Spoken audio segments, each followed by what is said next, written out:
My name is Meg Guerreiro, and for my multiple regression critique, I am going to be analyzing Hassan Kakir's 2013 article entitled Use of Blogs in Pre-Service Teacher Education to Improve Student Engagement, and it is from the journal Computers in Education.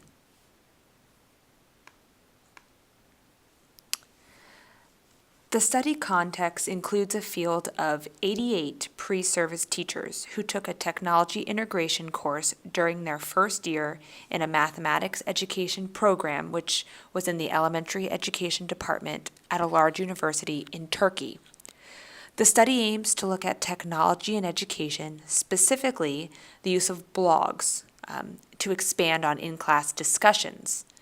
Researchers aim to understand factors that affect student engagement and will look at blogging as one of those factors. Again, a blog, in case you're not aware of what that is an online journal that can be kept to further discussions or to interact with peers or colleagues through commenting and reading each other's postings.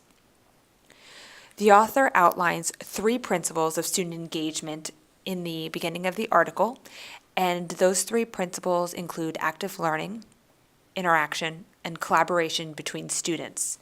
The author further discusses how the use of blogging and technology can help to address these 3 principles of student engagement. Specifically, the author believes that the 3 principles will be addressed in writing reflections that target active learning, such as to seek, to examine, to analyze, to share knowledge. The author believes that blogs will serve as an online interaction platform where peers can collaborate, such as sharing messages or comments or just reading each other's postings. An additional benefit that it would provide is pre-service teachers with instructional technology tools, therefore providing meaningful context for discussions. There was only one research question analyzed in the study, and that research question is also the multiple regression analysis used in the study. The research question is, what factors impact student engagement in the use of blogs in a pre-service teacher education program? The researcher analyzed many variables in this multiple regression analysis to look at the dependent variable of student engagement, and those variables were gender, reasons to do the blog activity, mother's education level, which the author outlines that is a school achievement proxy. However, it could also be a SES proxy as well. Motivation, technical ability, ratio of time spent on blog activities in relation to the entire class activities, and level of challenge that it presented to the student. For this method section, I'm going to be looking specifically at the participants and measures, and then the measures will continue on to the next slide, followed by the rest of the method, such as the procedures. The study measured 88 students. Again, I mentioned this, 88 students that were in a first-year pre-service teacher elementary education program in Turkey. And the study analyzed many demographic factors, such as gender, which is an important factor for engagement and achievement in technology, which was outlined in the Lit Review. However, I do want to point out the large difference in gender male to female ratio here, which the author does not mention in the article. Second demographic information that was looked at was education levels of mother and father. And again, the mother's education was used as a proxy for school achievement. As I mentioned earlier, it could also be a proxy for SES. They also looked at access to computer and access to internet, both at home and school and mobile devices, which we'll get into a little bit later. And again, this was evaluated because the students need access to the technologies such as computer and internet in order to participate in the study.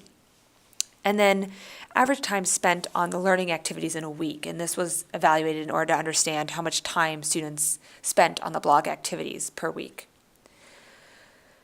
The study also looked at general academic ability and motivation of the students, and this included the semester 1 GPA of students as well as the technical ability of students, which prior research indicated was a good indicator for achievement in computer-related courses. And this was measured with a 7-item Likert scale, measuring how frequently students have done the following technology-related activities. And samples include things such as installing an operating system or installing hardware, using the internet, using word processing programs such as Word. And Cronbach's alpha was calculated at 0.86. And student motivation was also measured, and also on a Likert scale. This one was 7-item. And samples of the motivation measures included things such as, I believe I can get high grades in the course, or things like, I am certain that I understand difficult concepts in the course. And another example is, materials were easily understandable, or it is important for me to get high grades in this course, looking all at student motivation. And Cronbach's alpha reliability score was calculated at 0.74. And then interest in Web 2.0 technology, and Web 2.0 technology are online tools that can be used to enhance instructional practices, and blogs fall under the category of Web 2.0 technology. And first, students were asked about how frequently they updated or checked their blog page. And then second, students were asked about reasons to maintain a blog during the course period, and how that reason changed throughout the course. Continuing on with the methods looking at the measures, engagement with blog activities was measured using a student engagement scale, which included items about active learning, interaction with peers, and impact on other courses. There were 16 items, and there was a 5-point Likert scale. Cronbach's alpha reliability score was calculated at 0.86. And sample items to measure the engagement with the blog activities included things such as, I have developed a solid understanding about developing content on the internet, or use of blogs helped me to understand and critically evaluate information, etc., measuring engagement. Level of challenge was measured using 3 items that asked students about how challenged they felt during completing the tasks relative to keeping a web journal and meeting the instructor's expectations. Cronbach's alpha was calculated at 0.76, and sample items for level of challenge included, I worked more than other courses to satisfy instructors' expectations, or I did my best to write useful comments, or writing comments that were read by others motivated me, etc. And last measure was the satisfaction from the blog activity, and there were 2 items, and Cronbach's alpha was calculated at 0.86. Sample items included, the use of blogs helped me to meet my expectations about the course. Or another example was, use of blogs should be encouraged in other courses, etc., measuring the overall satisfaction from blogging throughout the course. Continuing to look at methods, evaluating the procedures, overall there was a development of the survey, and the procedure to complete the study, including the survey, included the identification of the participant group, which again was pre-service teachers, the implementation of the blog activity into the course, and this included things such as providing instructor training or explaining activities and goals to participants. Then the development of the questions and the scales to evaluate and gather the data on the intervention and participants that were in the study. Then, of course, have the participants complete the survey and then evaluate the results using coding to change the qualitative data into quantitative measurable data, and then analyze the results using something like SPSS or some other sort of statistical software. Onto the analysis, and this was in 2 parts. Part 1 was your basic descriptive statistics that looked at a bunch of the factors, and this included parents' education level, and it evaluated the N, and it looked at education levels such as primary, middle school, high school, 2-year college, 4-year university or graduate degree. And this was the proxy for school achievement, but also could be a proxy for SES. Another descriptive statistic was run on student access to the computer or internet, and this was displayed as a percentage, and it looked at home use, school use, and mobile device use, which again was important to the study because blogging was done on the internet and obviously through the use of a computer or other mobile device, so the use of that was important. Also analyzed descriptives for average time spent on coursework, looking at the N, and then min, max, mean, and standard deviation. And this included things such as lectures, in-class discussions, reading assignments, writing assignments, etc. And then reasons to blog, looking at the N and percentage.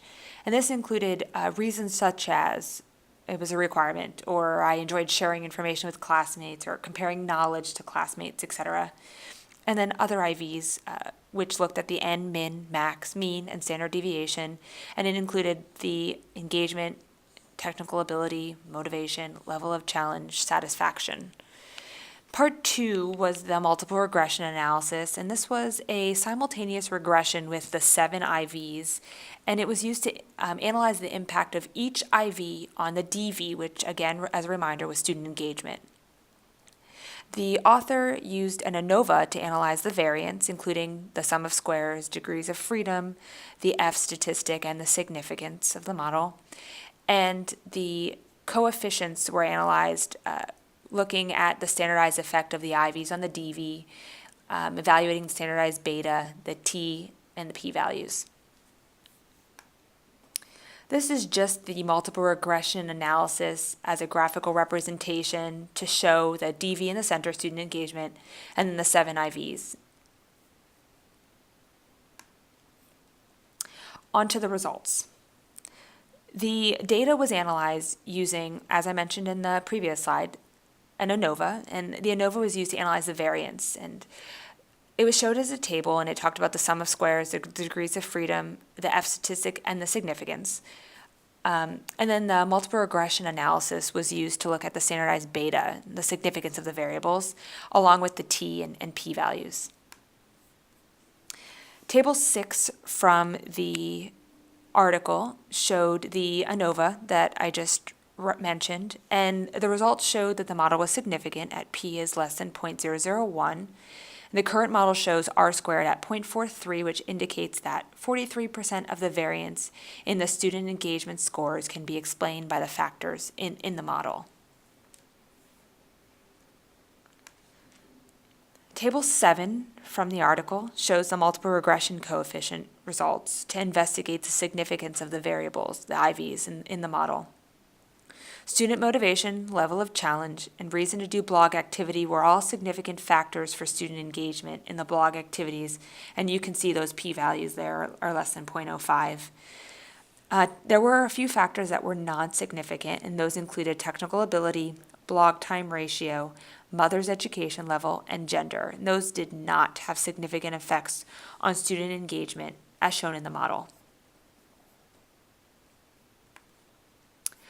On to the author's interpretation. The author did explain that the regression model was significant at p is less than 0.001, and yes, the p-value is reported this way in the article. The significant factors of the model looking at the beta coefficients were level of challenge, p is less than 0.01, reason to do the blog activity, p is less than 0.01, and motivation, p is less than 0.05, and the author did explore and talk about those significant factors. Non-significant factors included technical ability, blog time ratio, mother's education, which again was a student achievement proxy, and also could be SES proxy, and gender. And the author explained that the ANOVA showed 43% variance with the R squared equal to 0.43. The author's conclusions said that factors that were non-significant conflict with current research from the Lit Review and other research that was done. And this to me is probably a red flag, but we'll get into the critiques a little bit later. So the author discusses these conflicts from current literature, and the first current literature shows that technical abilities are a good indicator of student engagement. Well, the author says that the level of technical ability for blogging is minimal, therefore they do not need a high knowledge level for engagement. The author also reports that current literature shows that time spent on activities is a significant predictor of student engagement with achievement. However, the author says that this study shows no relationship between time spent on blog activity and student engagement. So, instructors can implement blog activities without concerning student engagement with completion. And current literature shows that gender was not an important factor in student engagement with technology-related activities. But the author says that this study shows that gender was not an important factor, and both males and females are equally engaged. Remember, think back to that male-female ratio, the ends that we saw in the beginning for this one. Continuing on with the author's interpretation, the author believes that blogging can expand in-class discussions because it is an online discussion platform, but factors that may affect student achievement are still unknown. The author also reports the significant factors of student engagement, such as level of challenge, reasons to do blog activity, and student motivation. The author does talk about future studies. Based on this, what future studies could look at and evaluate, such as understanding effects of blogs on student engagement and achievement, comparing blogs and wikis, another Web 2.0 tool, looking at a larger sample size, and possibly using structural equation modeling. So I'm going to go into the critique section now, and I'm going to be looking at 4 specific critiques for this, and there were many more, but these are the 4 that were relevant to our multiple regression course this term. Those 4 are, number 1, exploring data using a commonality analysis, looking at that a little bit more in depth with the reporting. Number 2, using a hierarchical multiple regression analysis to possibly analyze the data. Number 3, I'm going to report the ANOVA table, the misplacement reporting of the ANOVA table in the study. And then 4, possibly analyzing the data using an interaction effect. So the authors use a simultaneous multiple regression analysis to investigate the effects of the 7 independent variables on the dependent variable of student engagement. The analysis resulted in 3 variables as significant and 4 variables as non-significant. In order to better understand those significant factors, as well as look a little more in depth at how the variance changed, the author could further investigate the coefficients. To do this, a simultaneous regression should be run, which was already completed in the study. However, the analysis of the regression could be done to help analyze the variance of the variables. To do this, the author could analyze the semi-partial coefficients for common versus unique variance to get a better understanding and the relative contributions of the independent variables, what's common and what's unique. In doing this, we could also report multicollinearity, and it would be even better if it would be possible to ground theoretically. Just to refresh, the authors use a simultaneous multiple regression analysis to investigate the effects of 7 independent variables on the dependent variable of student engagement. The analysis showed results of 3 variables as significant and 4 variables as non-significant. So that's just another refresher on what was done. And I'm going to talk about the use of hierarchical multiple regression analysis, and based on those non-significance of factors, the author could have run a hierarchical multiple regression analysis to explain the results a bit more in depth and look at the incremental contribution of variables and the change of variables, as well as the overall model statistics, or the F statistics. In doing this, it would help to determine if the non-significant variables were ever significant, or if the addition of the significant variables took away the significance in other variables. We could also evaluate how the variance changed. To do this, the author could exclude significant variables and run a second multiple regression analysis with blocked runs, known as the hierarchical regression analysis. In doing this, we would be able to add in a control variable and other variables by using the incremental contribution of variables. We could then analyze the changes in R-squared to get a better idea if the question predictors explain variance after control predictors are accounted for. It's best if it's determined by theory, such as why are blogs an important tool for teachers and what would they contribute? The author's theory is pretty much non-existent, so it would have been a better approach if set up and analyzed from the beginning based on based on a theory, such as what I mentioned, why are they important, or what do blogs contribute to the field? So continuing on with the critiques, the reporting of the ANOVA table struck me as a bit odd. A multiple regression analysis doesn't typically report ANOVA, so showing that was a little strange in the article. The author could have just reported the F as a footnote under the standardized coefficients table and not done the reporting of the whole ANOVA table. And the last critique that I have that I thought would be another way to approach analyzing the data, again, based on theory, the author could have looked at the interaction, the effect of the IV on another IV. Although gender is not significant based on the current results, if gender is combined with a significant variable as an interaction effect or combining with others, it may result in significance. An example based on theory and a research question would be, to what extent does gender depend on level of challenge? And that would have looked at the interaction between the two, and although gender was not significant, it may have been with that interaction effect. Just another way to look a little bit more in depth at the data and understand the data a little bit better, again, based on theory or your research question.